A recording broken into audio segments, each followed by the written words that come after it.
کې یو ځوان د 200 ماشومانو لپاره د وړیا زده کړو زمینه برابره کړې ده. دا د هلمند ولایت د ګرشک ولسوالۍ ترمک کلی دی چیرې چې ښوونځیو ته د ماشومانو او ځوانانو لاسرسی محدود دی. د همدې سیمې یو ځوان عبدالقدیر پاڅون د خپل ملي او افغاني احساس له مخې په خپل کلي ترمک کې د شاوخوا 200 ماشومانو، نجونو او هلکانو لپاره د وړیا زده کړو فرصت برابر کړی دی. د ماشومانو لپاره د زده کړو برابرونکی عبدالقدیر پاڅون سکون راډیو سره د مرکې پر مهال وویل چې د زده کړو لړۍ یې روانه ساتلې ده او د ماشومانو له شمېر څخه 8 تنه نجونې دي او پاتې نور ټول یې هلکان دي چې په دریو وختونو کې ورته وړیا زده کړې ورکوي. هغه ماشومان ته په وړیا ډول په خپلو شخصي امکاناتو چې د زده کړې زمینه برابر کړي. د دفاع وزارت وایي د بګرام د هوایي اډې د ترمیم او فعالولو چارې یې پرون چهارشنبه پیل کړې. دغه وزارت پر خپله ټویټر پاڼه په یوه خبر کې ویلي چې د دوی مسلکي ټیم هڅه کوي د هوایي اډه ژر ترمیم او استفادې ته چمتو کړي.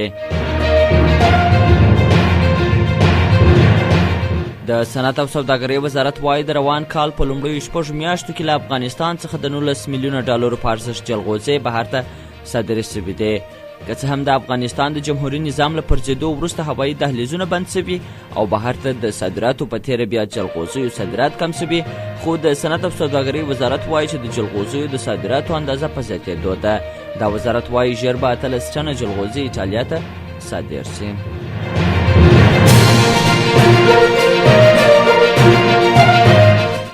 زهرا جویا د ګولکیپرانو کلنۍ جایزه واخیسته.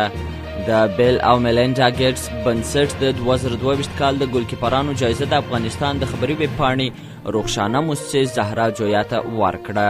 د رخشانه ویبپاڼې د راپور له مخې زهرا جویا د هالیووډ د نامتو سینمایي هنرغاړي انجلینا جولي له لوري د دې جایزو د مراسمو برخوالو ته ور وپېژندل شوه.